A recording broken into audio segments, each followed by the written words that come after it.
கலைஞர் captain Vijayakanth அவருடைய படத்திறப்பும் சகோதரர் கடையம் ராஜு மற்றும் நடிகர் போண்டாமணி அவருடைய படத்திறப்பையும் திறம்புந்து வைப்பதற்கு எங்களுக்கு வாய்ப்பை வழங்கிய மேடை கலைஞர்களுடைய தலைவர் பிரேம்நாத் அவர்களுக்கும் மேடை கலைஞர் சங்கத்திற்கும் எங்களுடைய முதல் வணக்கத்தை தெரிவித்துக் கொள்கிறோம்.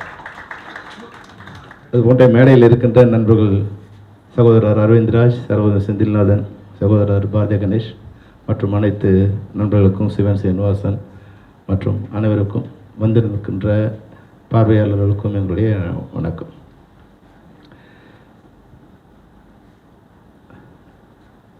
இது ஒரு மகன் அப்பாவுக்கு ஃபோட்டோ திறந்து வைக்கிற மாதிரி தான். இது ஒரு இயக்குனர் ஒரு நடிகருக்கு படத்திறப்பு கிடையாது. அப்பா இறந்துட்டாருன்னா அப்பாவோட படத்தை மகன் திறந்து வைக்கின்ற போது உறவு தான் எனக்கும் புரட்சி கலைஞர்களுக்குமான உறவு. நாங்கள் ஒரு சாதாரண இயக்குனரும் நடிகர் அது மாதிரி எங்களுடைய பழக்கம் இல்லை. அவர் உருவாக்கிய 54 விதைகளில் நானும் ஒரு விதை, அவ்வளோதான். அந்த பெருமை தான் எனக்கு தவிர பெரிய பெருமை ஒன்றும் இல்லை. ஆனால் இன்றைக்கி இந்த மேடையில் நான் கலந்துருக்கு. அது மட்டும் இல்லாமல் இந்த மேடை நாடக கலைஞருக்கு கூட ஒரு முக்கிய காரணம் என்ன, எப்படி ஒரு சில நல்ல குணங்கள் எங்கிட்ட இருக்குன்னா அதுக்கு விஜயகாந்த் சார் தான் முக்கிய காரணம். அதாவது அனைத்து மனிதர்களையும் சமமாக நேசிப்பது, சமபாவிப்பது. அதாவது அவர் கடவுளுங்கிற மாதிரி கொண்டு போய் ஒரு மேடையில் உட்கார வைக்க வேண்டிய அவசியம் இல்லை. அவர் ஒரு சாதாரண மனிதர்.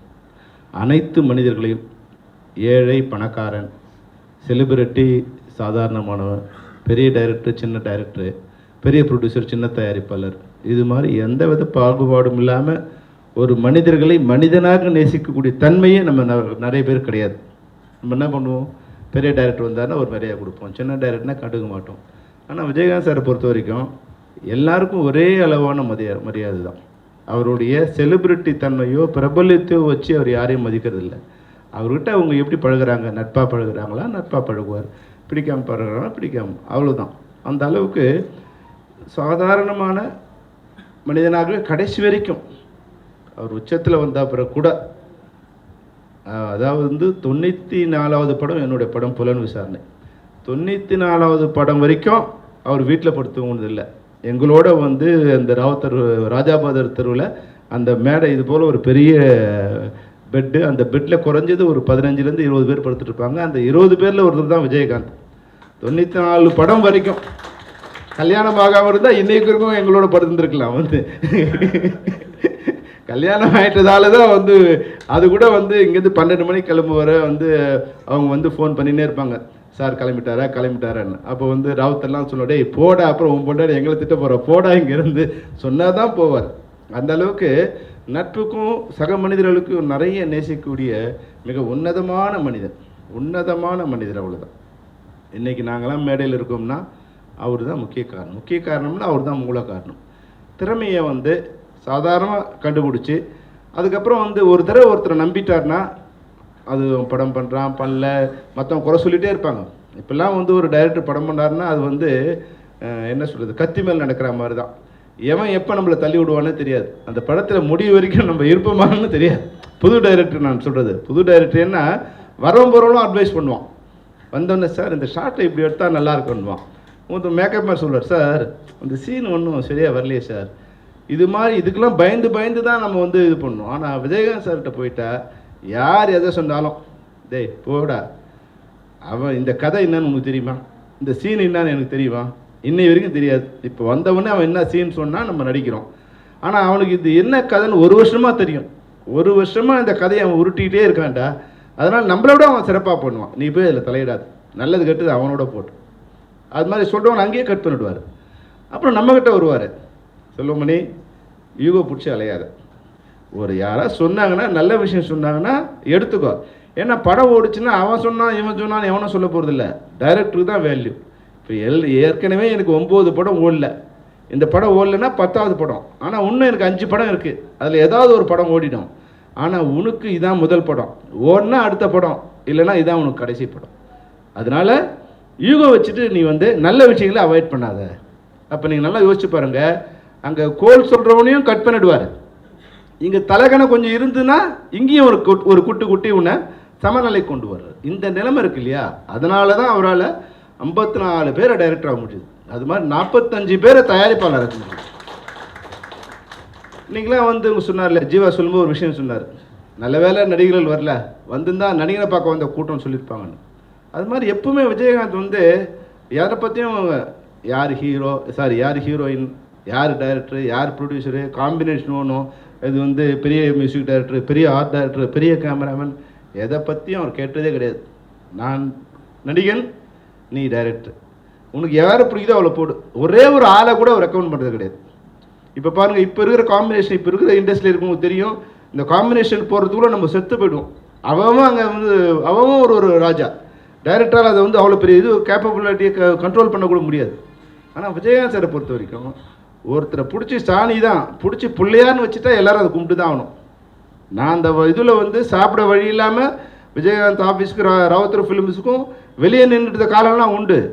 ஆனால் நான் டைரக்டர் என்னை உட்கார வச்சுட்டாருன்னா என் சொல்ல தான் எல்லோரும் கேட்கணும். எப்பா அவர் டைரக்டர் சொன்ன மாதிரி போய்ட்டு டைரக்டர் சொல்கிறது கேளு, டைரக்டர் நான் சொன்னார், அவ்வளோதான். நம்ம என்னவோ பெரிய வந்து பாரதி ராஜா பாலச்சந்திர மாதிரி நம்மளை கொண்டு வந்து அந்த ஸ்டேஜில் உட்கார வச்சுருவோம். அப்போ அதனால் மற்றவங்களும் கம்பல்சரியாக நமக்கு வந்து ஒரு மரியாதை கொடுக்க வேண்டிய ஒரு நிலையை ஏற்படுத்தி இயக்குநர்களுக்கு இன்றைக்கி நாங்களாம் மரியாதையான இயக்குனராக இருக்கும்னா அது ஒரு முக்கிய காரணம். அதுபோல் இப்போது உண்மையில் செந்தில்நாதனுக்கு கூட நான் நன்றி சொல்லணும். அவர் படம் பண்ணிகிட்டு இருக்கும்போது தான் நான் படம் பண்ணுற ஸ்டேஜில் இருக்கேன். ஒரு கட்டத்தில் வந்து ராவுத்தர் சொன்னார், தம்பி உந்து விட்ட காலுக்கு ஒரு ஓடுனா நம்ம படம் எடுக்கலாம், இல்லைன்னா இங்கேயே கட்டி. நல்ல வேலையை அண்ணன் காப்பாற்றினார். அந்த படம் ஓடினதால அடுத்து பாட்டுக்கு ஒரு தலைவன் நடக்கும்போது என் படம் ஸ்டார்ட் ஆயிடுச்சு. அதனால ஒருவேளை பாட்டுக்கு ஒரு தலைவன் மாதிரி கொஞ்சம் சுமாராக இருந்திருந்தா என் வாழ்க்கை அங்கேயே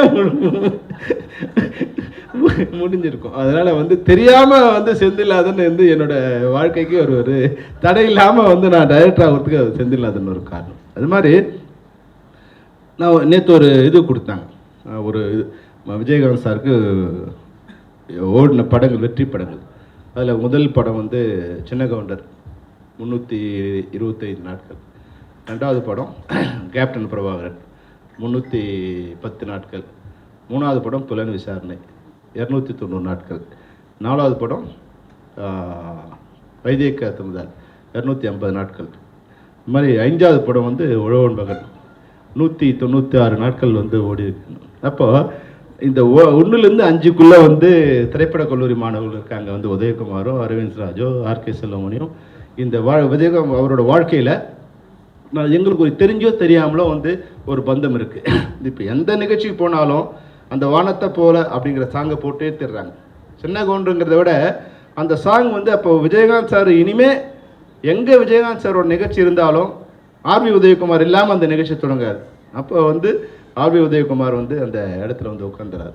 அது மாதிரி வந்து கேப்டன் பிரபாகரன் சொல்லும்போது, கேப்டன் விஜயகாந்த் சொல்லும்போது அந்த பேர் வந்து எனக்கும் ஒரு சதவீதமான ஒரு உறவு அந்த இடத்துல வந்துடுது. கேப்டன் நான் உருவாக்கல, கேப்டன் என்ன தான் அவர் உருவாக்குனாரு, அவரை நான் உருவாக்கல. ஆனால் அந்த பேரை நான் வச்சதால் அந்த இது வந்து என்னை வந்து சேர்ந்துடுது. அதுபோல் வந்து திரைப்படக் கல்லூரியோட ஒரு விலாசம் எழுதும்போது முன்னாடி கொஞ்சம் பேர் படம் பண்ணியிருக்கலாம், ஆனால் தோன்றின் புகழோடு தோன்றுக. அப்போது அந்த ஒரு அடிச்சுட்டு வெளியே வந்தால் தான் அது வந்து ஒரு வெளிச்சம். அது மாதிரி வெளிச்சமாக வந்தது வந்து ஊமை விழிகள் தான். திரைப்படக் கல்லூரியோடைய முதல் விலாசம் வந்து ஊமை விழிகள் தான். அந்த ஊமை விழிகள் வந்து கொடுத்தவர் வந்து அரவிந்த் ராஜ். அது மட்டும் இல்லாமல் விஜயகாந்த் சாருக்கு வேற ஒரு கெட்டப், அது வரைக்கும் வந்து ஒரு பிஎம்சி ஆர்டிஸ்டாக இருந்த விஜயகாந்த் சாருக்கு வேற ஒரு கெட்டப் கொடுத்து ஒரு ஸ்டைலிஷான ஒரு இதுவை மாற்றினது வந்து அரவிந்த் ராஜ் சார். இந்த எங்கள் 3 பேருக்குமே வந்து அவரோட வாழ்க்கையில் வந்து மிகப்பெரிய ஒரு பங்கு இருக்குது. செந்தில்நாதன் சொன்ன மாதிரி வந்து செந்தில்நாதன் சார்ட்ட நான் பேசினேன் வந்து நான் விஜயகாந்த் சாரை பற்றி ஒரு புத்தகம் எழுதிட்டு இருக்கேன். அதுக்கான அவர் சம்மந்தப்பட்டவங்கள அரவிந்த் ராஜ்லேருந்து செந்தில்நாதன் சார்லேருந்து நிறைய பேர் இருக்கும்போது ஒருத்தர் ஒரு விஷயம் சொல்லும்போது இது மாதிரிலாம் மனிதர்கள் வாழ முடியுமா, இது மாதிரிலாம் மனிதர்கள் இருக்க முடியுமா அப்படிங்கிற மாதிரி நிகழ்ச்சிகள், ஏராளமான நிகழ்ச்சிகள் இருக்குது. ஆனால் போகிற வேலை சாப்பிட்டுக்கலாம். நான் ரொம்ப சாதாரணமாக அது ஒரு குறை. மற்றவங்களாம் என்ன சொல்லுவாங்க, சார் சாப்பாடு இல்லைன்னுவாங்க. ஆனால் எல்லாருமே இருந்து கடைசியாக என் கூட வந்து ஃபோட்டோ எடுக்கும்போது வரைக்கும் அந்த அன்பு குறையாமல், அதுதான் வந்து நான் அவங்க மேலே வச்ச அன்புக்கு காரணம். என்னன்னா குறை ஒரு எல்லா இடத்துலையும் குறை இருக்கும். விஜயகாந்த் சார்கிட்ட சின்ன எங்களுக்கு கூட சின்ன, அவருக்கும் சின்ன குறை சண்டை வந்துகிட்டே இருக்கும். டெய்லி ஒரு சண்டை வந்துக்கிட்டே இருக்கும். ஆனால் ஈவினிங் ஆயிடுச்சுன்னா முதல் மன்னிப்பு விஜயகாந்த் சார்கிட்ட இருந்தால் வரும்.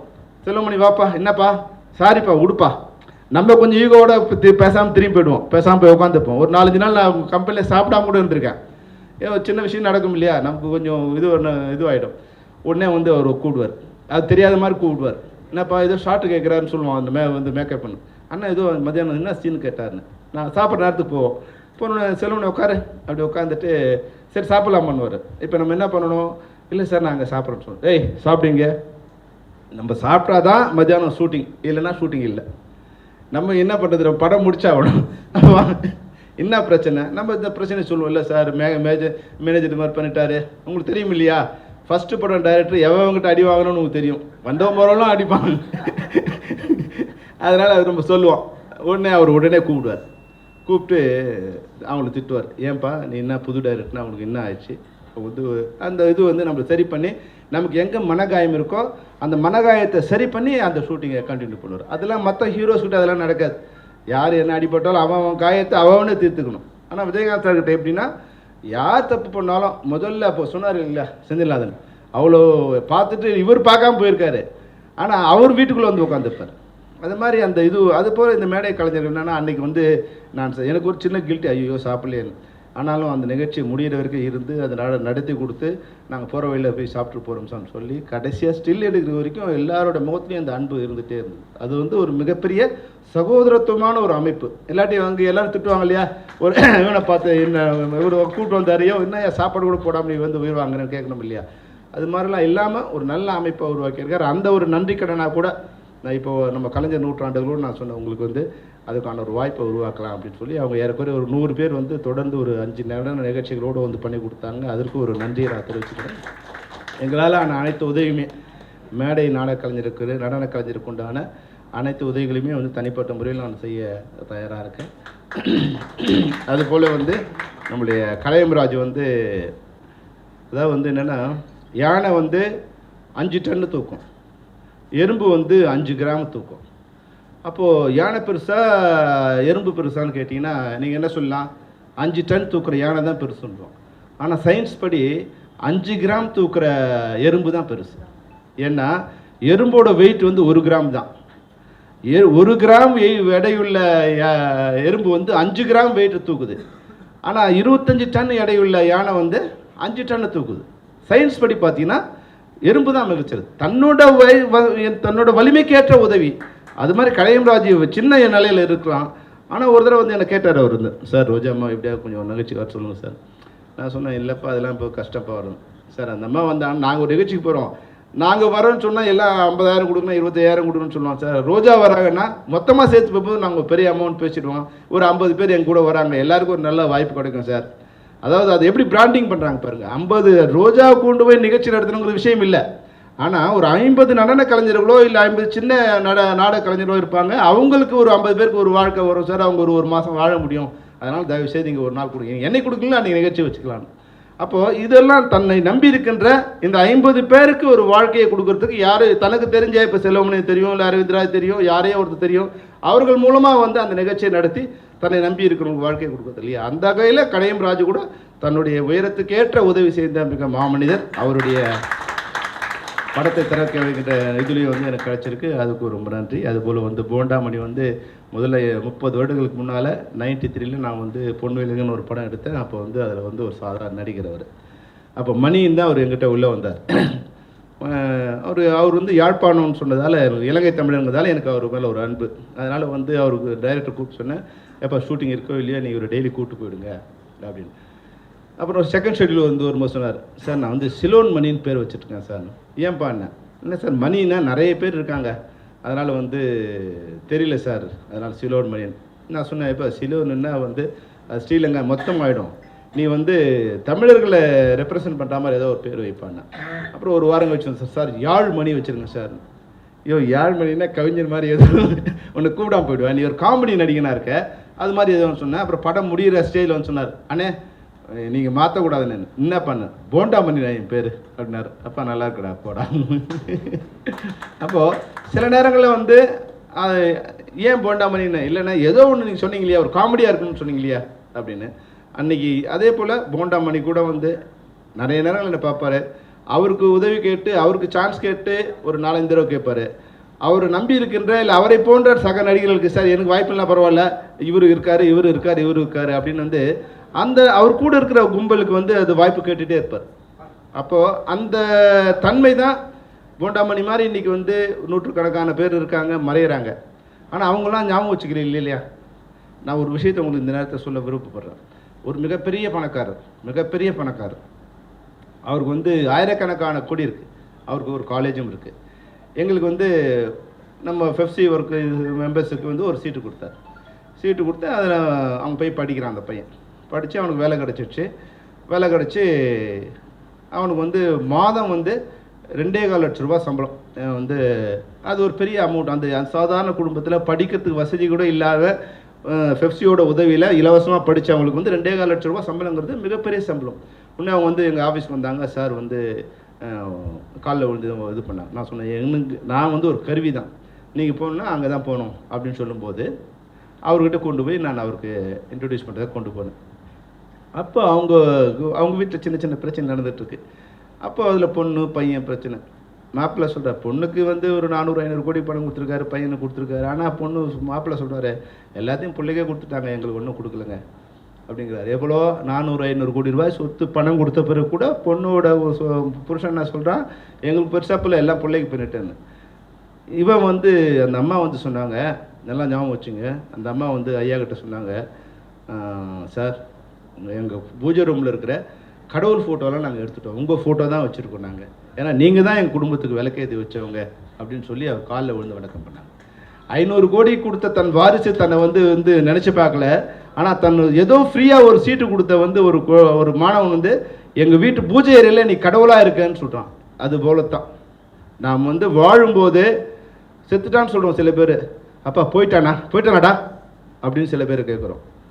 ஒருத்தர் சொல்கிறோம், ஐயோ இறந்து போயிட்டாரு, ஐயோ இறந்துட்டாரான்னு கேட்குறோம். நம்ம வாழ்ந்த வாழ்க்கை வந்து இந்த 2 இடத்துல தான் முடியுது. போயிட்டானா அவன் அப்படின்னு நினச்சா உங்கள் வாழ்க்கை அங்கேயே முடிஞ்சுது. ஐயோ போயிட்டாரான்னா நீங்கள் சிறப்பான வாழ்க்கையை வாழ்ந்துருக்கீங்கன்னு அர்த்தம். அதுபோல் ஐயோ போயிட்டாங்களேங்கிற மாதிரி இந்த 3 பேரும் வந்து ஒரு சிறந்த வாழ்க்கையை வாழ்ந்திருக்காங்க. அவங்களுக்கு வந்து இந்த நேரத்தில் நாங்கள் வந்து அவர்களுடைய படத்தை திறந்து வைக்கிறதுக்கு ஒரு வாய்ப்பு கொடுத்த உங்கள் அனைவருக்கும் எங்களுடைய நன்றி.